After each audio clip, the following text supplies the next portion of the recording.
Hi మామ ఓహో ఎందాన్ baby తమిళ్లో లాస్ట్ మంత్ రిలీజ్ అయ్యి ఈ ఆగస్ట్ 8న ఓటీటీలో స్ట్రీమ్ అవుతున్న ఈ మూవీలో విష్ణు విశాల్ గారు తమ్ముడు రుద్ర గారు హీరోగా, విశ్వక్సేన్ గారు ఓరిదేవుడ హీరోయిన్ మిథిలా పాల్కర్ గారు హీరోయిన్గా యాక్ట్ చేశారు. విష్ణు విశాల్ గారు రియల్ లైఫ్ క్యారెక్టర్ చేశారు. రీసెంట్గా ఈ మూవీలో ఒక క్లిప్ కూడా బాగా వైరల్ అవుతుంది ఇన్స్టాలో. ఇంకా ఈ మూవీ అయితే చూశాను మామ. చూశాక నాకైతే అలా వెళ్ళిపోయింది, టైంపాస్ అయిపోయింది. ఎంజాయ్ చేయగలిగే కామెడీతో అలా చూశాను మామ. ఇక ఓవరాల్గా ఎలా ఉందో తెలుసుకునే ముందు డైరెక్టర్ అవుదాం అనుకున్న అశ్విన్ హీరో విష్ణు విశాల్కి స్టోరీ చెప్పడంతో స్టార్ట్ అవుతుంది ఈ మూవీ.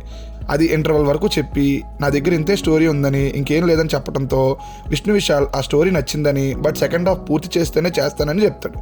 ఇంతకీ ఆ స్టోరీ ఏంటి, అందులో ఏముంది, ఇంతకీ అశ్విన్ సెకండ్ హాఫ్ కంప్లీట్ చేశాడా, డైరెక్టర్ అయ్యాడా అనేది రిమైనింగ్ స్టోరీ.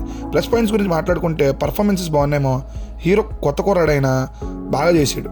హీరోయిన్ చూడడానికి చాలా బాగుంది, పర్ఫార్మెన్స్ కూడా చాలా బాగుంది. మిగతా వాళ్ళు కూడా బాగానే చేశారు. కామెడీ కూడా కొన్ని చోట్ల బాగా వర్కౌట్ అయింది. కెమెరా వర్క్ రిచ్గా అనిపిస్తుంది. డైరెక్టర్ మిస్కిన్ అండ్ విష్ణు విశాల్ కాంబినేషన్లో వచ్చే సీన్స్ కూడా నవ్విస్తాయి. టెక్నికల్ డిపార్ట్మెంట్ కూడా ఎవరి వర్క్ వాళ్ళు బాగానే చేశారు. ఇక మైనస్ల గురించి మాట్లాడుకుంటే స్టోరీ కొత్తగా ఏమి ఉండదు, ఎన్నో సినిమాల్లో చూసినట్టే ఉంటుంది.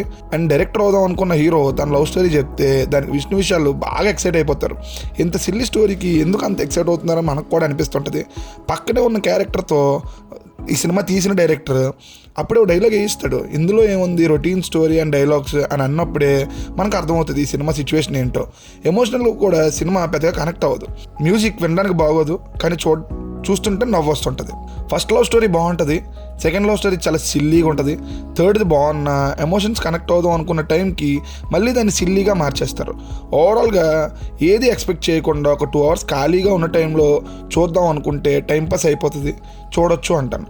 పర్టికులర్గా ఈ సినిమా వేసుకొని చూడాలి, ఈ సినిమా చూడకపోతే ఏదో అయిపోద్ది అనుకుంటే మాత్రం లైట్ తీసుకోవడం బెటర్ అంటాను మామ.